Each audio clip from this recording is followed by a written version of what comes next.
Hi, I'm Michael Bean, and this is your free acting lesson from myfreeactingclass.com for, oh gosh, what is today? Tuesday, August the 11th, 2020. So I've been on this kick for the last, I guess it was last week and this week, of working on 1- and 2-line scripts. And so we're going to keep doing that today. I pulled two 1-line scripts, and we'll be going over those.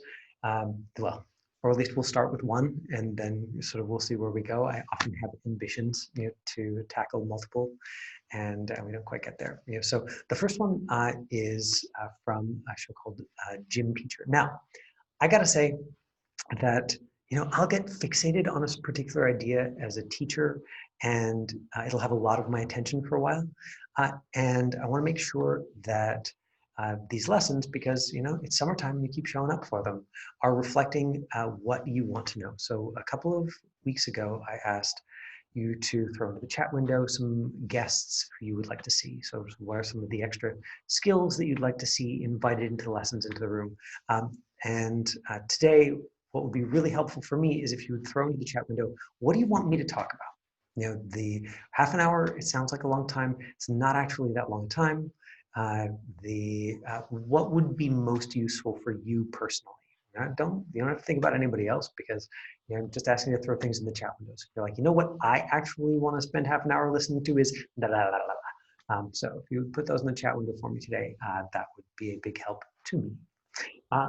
Just realized I have a little bit more air circulating in here, or else I'm not going to be nearly as useful to you. There we go. I'm at the studio today putting tape on the floor, that says like 6 feet away. Here's where people need to be. I have, last time I checked my email, I have 2 volunteers for Friday. Ideally, I would like to find at least one more person who's available to come on Friday for a first trial run, my free acting class in-person lesson. And so I can give you some extremely short scripts ahead of time. And actually, realistically, with half an hour, I'll probably have to give everybody the same one. So send me an email at info@myfreeactingclass.com, and that'll be Friday at the usual time, 3:30 to 4 o'clock at 788 Beatty Street at Robson, downtown, B2 level. So send me an email if you want to join in. I would love to have a diverse group there. And I can, if we use the largest of the studios, which doesn't have a pretty blue backdrop, but then I could take up to 6 folks. All right, so that I don't just get caught in the logistics. With only half an hour, I've been focusing a lot on practical things. And so I thought I would use, to start the lesson, the words of somebody who's one of my mentors, whose approach to acting I really, really respect. That's a man named Larry Moss, which I'll also put in the chat window. Larry Moss, and he has a book called The Intent to Live. His book is very dense, but it's a really worthwhile read. And so let's start with some quotes from Larry, so that I'm not putting pressure on myself to be wise, so that I'm drawing on the wisdom of other folks. So when I go to look up Larry Moss quotes, easy, tons of good examples. So I ended up on a website called A to Z Quotes. And so the top one here is, that's what our work can do. We remind people that things can change, that wounds can heal, that people can be forgiven, that closed hearts can be opened again. Right? This feels tender to me to say it out loud. A reminder of what the goal is as an actor. The goal is to be a storyteller. That can be the function of it. That can be the purpose of it. Right. So that's a quote directly from his book, Larry Moss, 2004. You can see it right down here. Your screen's big enough to see it. Or, you're not simply entitled to be an actor. You're not an actor just because you call yourself one. You earn it. You earn it by working. Larry's classes are very, very focused on work, and making people do the work. And so, the first time I took class with him, I took a lot of notes. Yeah, and I remember hearing things, really, they landed on me for the first time. Like, every day do the work. The best days are the ones where you don't want to. It's like, oh. I also remember the first time that I saw a workshop of his here in Vancouver, where there were a lot of like very skilled working actors taking his workshop. And he's like, if you are not putting in 40 hours a week on your craft, then you are not taking this seriously enough. You should be doing 40 hours a week. You should be doing scene study. You should be reading plays. You should be doing voice work. You should be doing practice. And I think that particularly with film and TV actors, that because it is possible, to, as a film and TV actor, to fall into doing work, and just like, great, I'm working on a TV show and then I get to just chill the rest of the time. I mean, we should all be so lucky, right?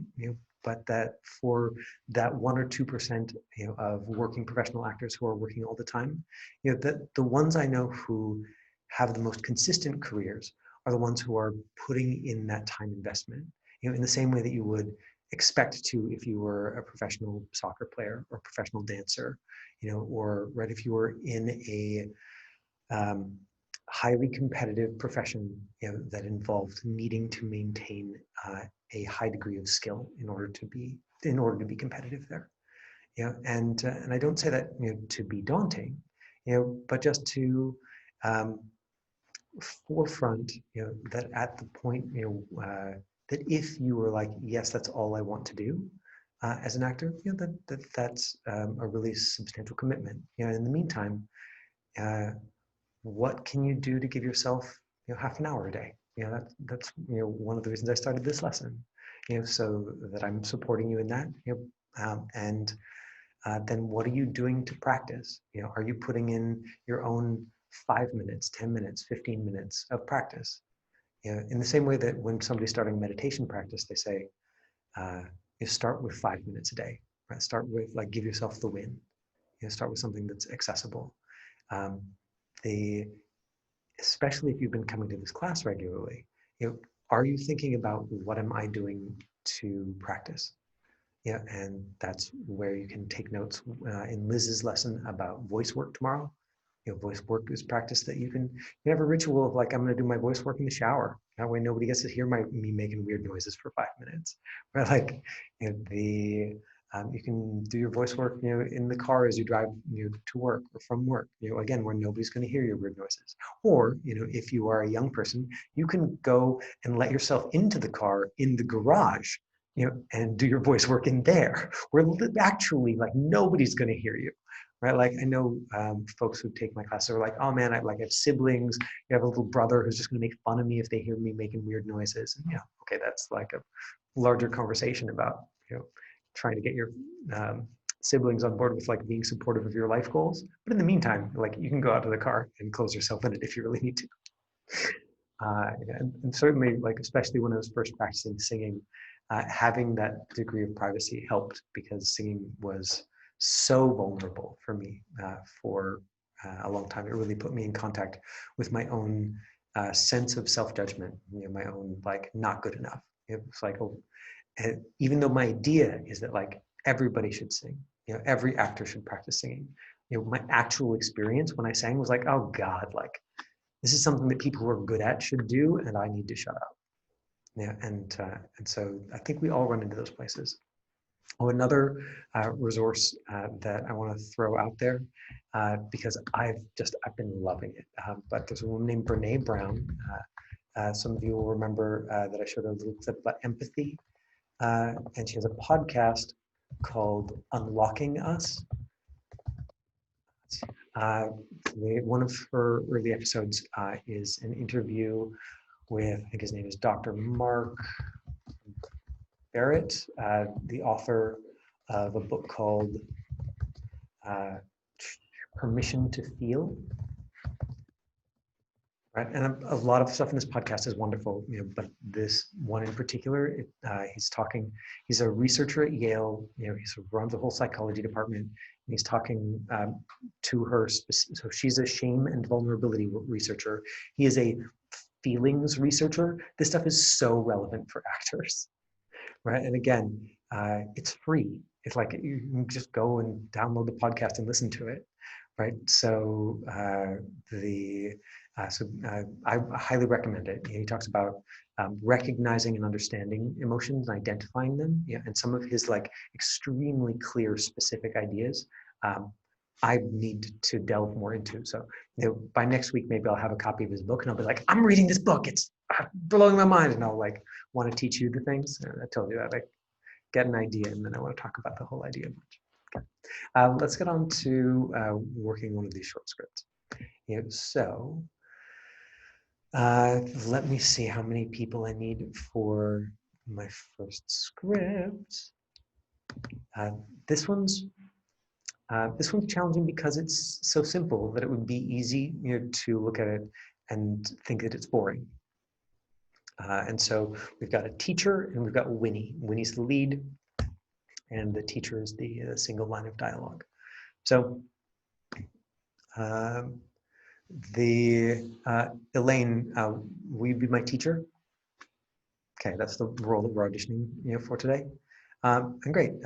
Ezekiel, you want to be Winnie? You totally can. And so here we go. Interior teacher's lounge. Winnie comes in with a brown paper bag and sits down. She begins to unpack it when another teacher pokes her head in. This is you, Elaine. Mr. Bleeker, there's a phone call for you. Oh, can you hear me? Thank you. Thank you. That's it. Yeah. Oh, yeah. We heard you just fine on that one, Elaine. So we've got interior teacher's lounge. Winnie's eating lunch. Teacher pokes her head in. There's one line. Miss Bleeker, there's a phone call for you. That's it. Right. So like yesterday, teacher, Ms. Bleeker, there's a phone call for you. There was just a lag. I think there's a lag on your internet, Elaine, and so there was just like a 10-second pause where we're like, is she? And then your voice came in. So the line is Ms. Bleeker. There's a phone call for you. Now, on paper, this is super boring. Like you really are coming in and being like, hey, phone, and maybe that's all they want. But you've got to find an end to this, because these short auditions, your opportunity is maybe your chance to see a new casting director. I don't know if you remember from some of the casting director sessions, but we've got. But we had several people say that they'll use these one-line auditions as an excuse to see more people than they would otherwise. Right, so they're like, yeah, I'll see 15 people for a normal audition, but then I'll see 30 or 40, or I'll see 50 tapes, for one line, because it's not just about teacher delivering line of dialogue. It's about like, who is this person, Eve? She's interesting, and I want to see her face. Like I haven't seen her before, but I really don't know her, and so I don't want to risk taking up like a big chunk of my time. And I hope that shifts substantially with tapes as opposed to in-person auditions, because they just can be because they can watch just the first 10 seconds. If they're like, I want to see Eve, I wonder if she wants to see me enough to put these 4 pages of dialogue on tape, knowing that I might only watch the first 10 seconds. And yeah, maybe he's like, yeah, I do want to, like, Sean Cossey, right on. I'd never see him. I totally want to like get in front of his face. Maybe, and so again, that's something that I hope shifts, but for the moment, let's go quickly over the questions and just see if we can make something fun out of this. Right, so, I'm pulling up the wrong thing first, because first we should look at IMDb. And so IMDb, we've got Gym Teacher. It's comedy, 2008. Roland, iCarly is Nathan Kress, is the new kid at Ham Lake Middle School. See, there's no hiding, he's a super geek with no athletic ability. Right, so you can see right from the picture, okay, like I get who this is. It's a kid from a Disney show. It's a Nickelodeon original movie. It says right there, as iCarly, maybe iCarly is Nickelodeon, not Disney. Now, before this was, right now we can just go and watch the trailer for this movie. But before that, We've just got Paul Dinello, the director. Now it's clear it's a comedy. That would also be clear in the breakdown that you got. We look up Paul Dinello, and before that, he had some writing credits. Stranger with Candy, The Wrong Coast, Stranger with Candy. But as director, we've just got me and Lee. And so we might have to look up Stranger with Candy. This might be one of those ones where we just have to take our best guess. Right? We might have to go and look up the writers. That might give us more of a clue about the style. We know it's a comedy. Like, do we know how broad a comedy is? It is. We've got The Smoking Gun. Okay, it's 2003, so maybe that's not going to help us out. We've got Stephen Altier, writers, 16 credits. Gym teacher. Okay, interesting. So it's a bunch of these folks worked on this thing called The Smoking Gun TV comedy series. Okay, so this is the thing that we would want to like follow a little bit. Anyway, we won't spend time on it now, but just so you know sort of where you would go looking for that.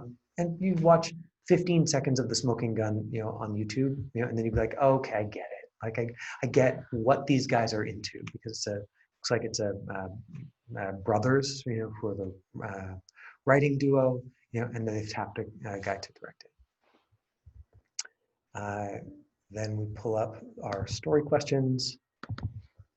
Okay, comedy, and in the absent, right, given that it's a sketch comedy, sketch comedy writers and the kid from iCarly, I think we can even say that's probably a broad comedy.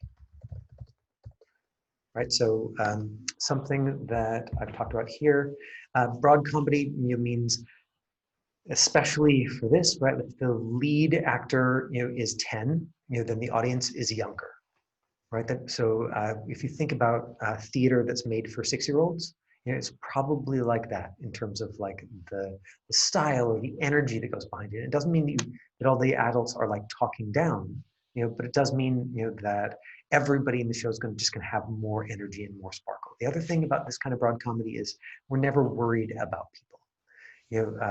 If you are depressed in a Disney show, then we're not worried about you. Like, you're walking around, you've got your book and you're writing dark poetry, and like you're wearing your ripped t-shirt and playing your guitar, but we're like, oh, like they're not actually like harmed as a person. Like, it's more of a persona, and I've talked about that in the comedy lesson before, that in comedy there's just lower consequences. So write a story, teacher delivers a message.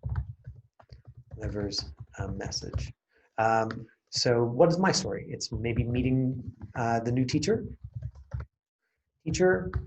or weird teacher eating alone, lunch alone, or anybody else got something you want to throw into the chat window?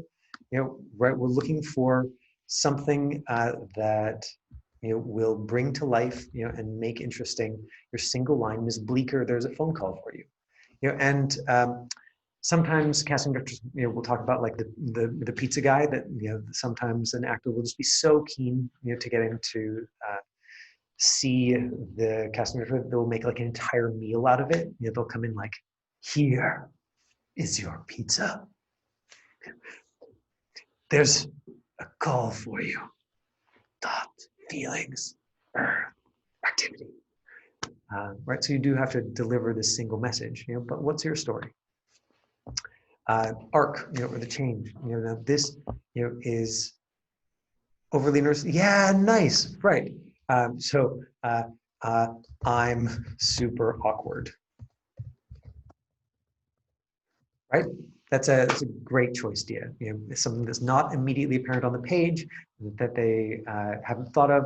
It still sort of fits within the world of high school, like, or I'm weird.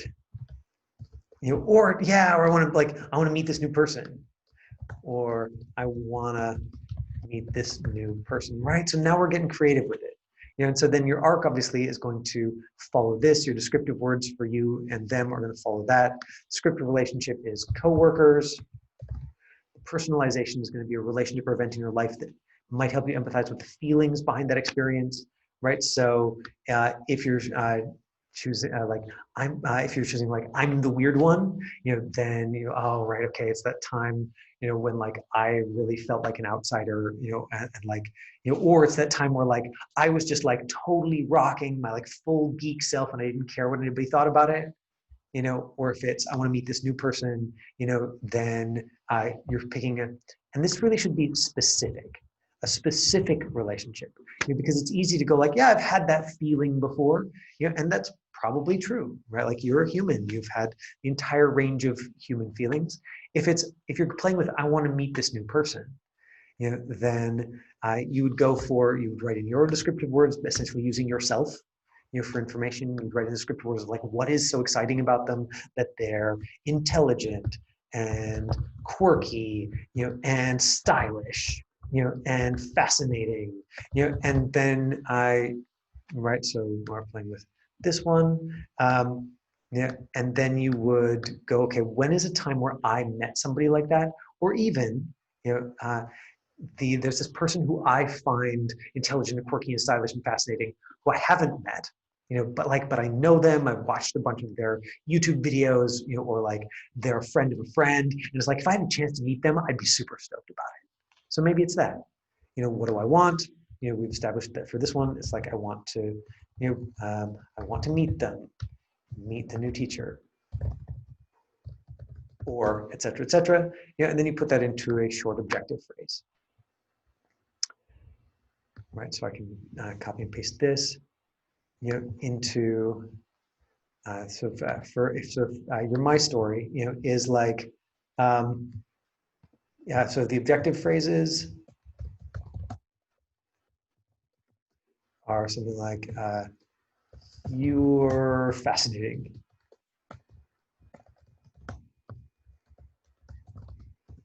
Or what?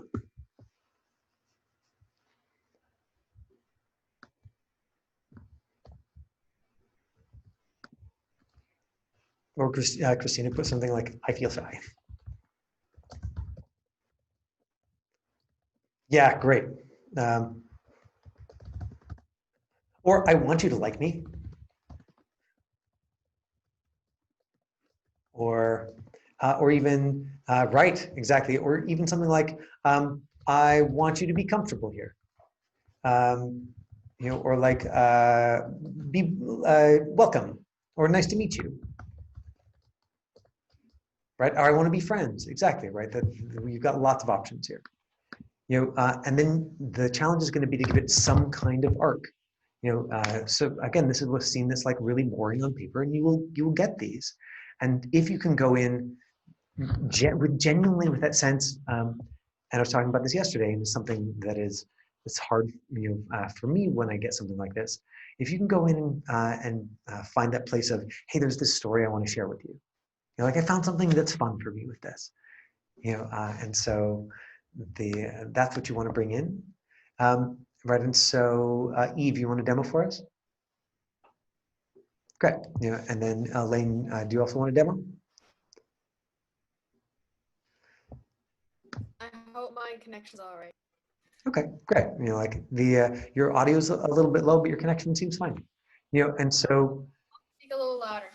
great. And if you don't want to, if you don't want to reset your camera to be standing, obviously if you're like sort of popping your head in, you'd want to be standing. Then you can try it sitting down.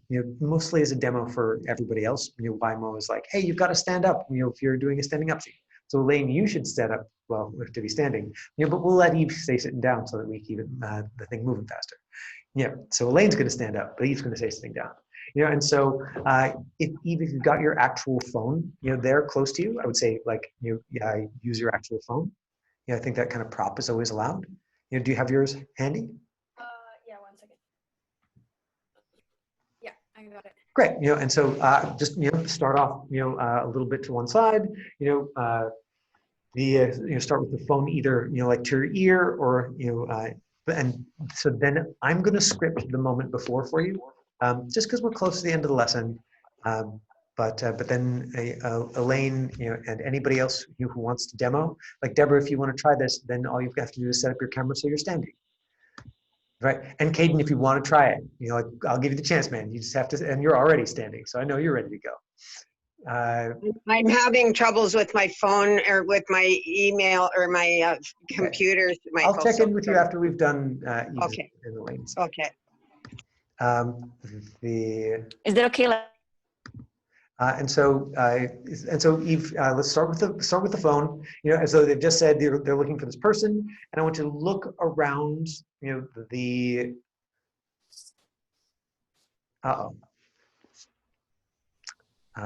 we might have to just switch to Elaine because Eve has just completely frozen. Okay. Oh no, and Elaine's video's out. Hey, she's back. Okay. Start on the phone. Like you've just heard her name, you're going to look around the staff room for her. Don't make too much of a production about it, as though there's sort of three people, they're all sitting behind each other. Because if you do this, it's going to look like you're being attacked by bats. The bats! So just imagine they're sitting behind each other. Look for her, see her, wave, get her attention. And remember the line is, Ms. Bleecker, there's a phone call for you. And then she answers, and then whatever your opinion about Ms. Bleecker is, that's your opportunity to, like, while you hand her the phone, for us to see that. So stand by, Eve. You're on the phone. So wait a second, what do I do? Sorry, I'm doing Eve's. Mine. Oh, she's gonna. Stand by, Eve. You're on the phone. Yeah. And action. There's a phone call for you. And then you're going to hand her the phone. Great. And so you see how, like, scrunched up her physicality is, and partly it's because she's in a chair. But it comes, everything that you do, even if it's not a choice, comes across as information for us. And so it read as, like, shy and awkward. Also, with the volume that low, so couldn't help it. Okay, Elaine, let's do this. Which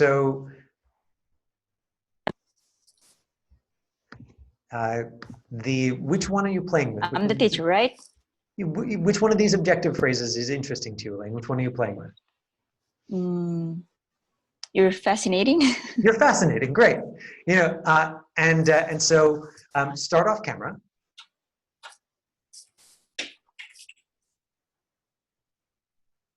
Oh, everybody's having tech issues today, or is it just me?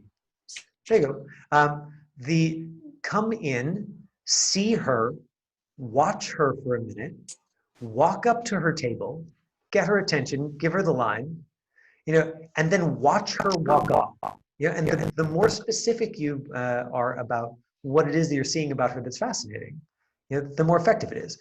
So what Elaine is doing is a perfect illustration of why you cannot hold your phone in your hand, and have that work. Right? You basically, Elaine, please keep doing whatever you're doing, just so we don't have to wait for a reset.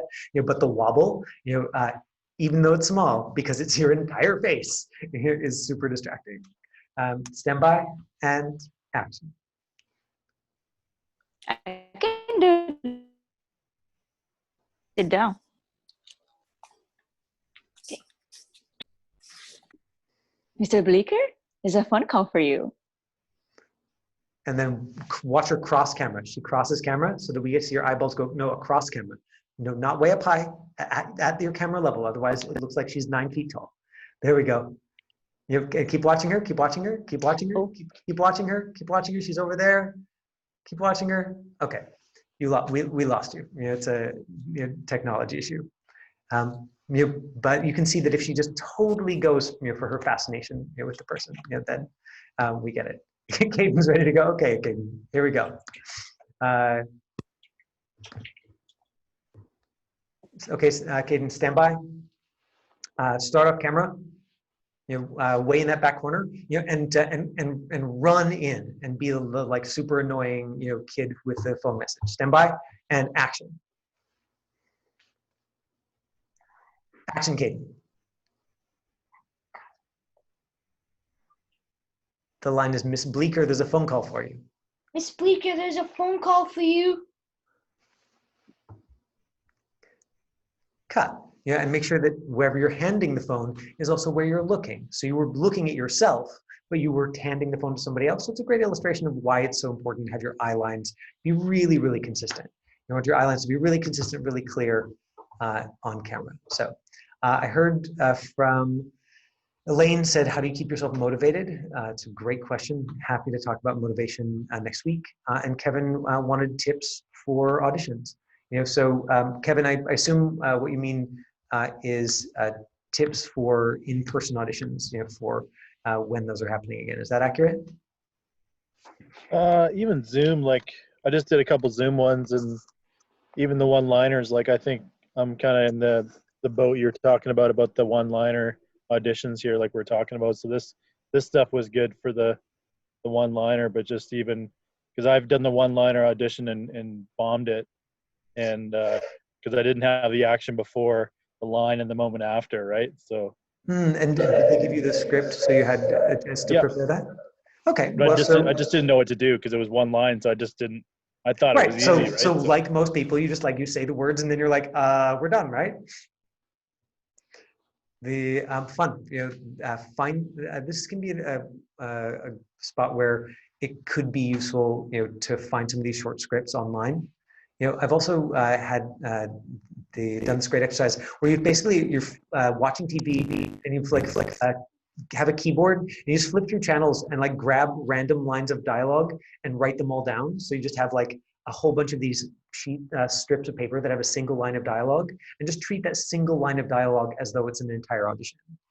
So that you have to create everything from scratch. You have to decide where you are and what's happening. And I've had a number of students who really took that idea to heart and just made their own lines that they could practice with, set up a camera at home, and then it just becomes a game. And like anything, if once you make it a game and you're playing that game and practicing all the time, you can get very good at it. Now, Kevin, in your case, if you have other actors who are peers of yours, that kind of game is more sustainable if you're playing it with other people, right? If you're like, hey man, you need to get better at this thing and I need to get better at this thing, every Tuesday we're going to spend half an hour, just doing as much practicing of it as possible. And if it's by Zoom, then especially now, if you're preparing for Zoom auditions, you can Zoom with each other too. Yeah, and I've used We Audition a few times too, which is pretty good. Yeah, I know Tiffany Mack started doing that in some of the other casting stuff. I haven't used that format before. We Audition. How is it compared to Zoom? Is it different in some way? Yeah, it's different. There's a lady in San Diego I've used, Denise, and she's really good. And I'll have her read with me, and I'll film auditions I'll do self tapes with her. And it's great. And I've done a few. I've submitted a few that way, so it works out fine. I just have to have my laptop set up near my camera, and I just have to maybe raise my laptop more so I'm not looking down at her.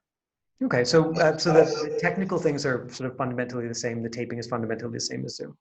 Yeah, just have to have the volume of my laptop high enough so it's okay and it doesn't sound too tinny. So. All right, we are just a smidge past 4 o'clock. I'm going to go back to taping lines on the studio floor that say "Stay 6 feet away." Olivia, I got your email about, and Eve, I got your emails about coming to play on Friday, and I will get back to you today. They're just trying to recruit, 1 or 2 more bodies to round out that group. Okay, thanks for coming today. Tomorrow, voice work with Liz. Bye. Bye. Thank you.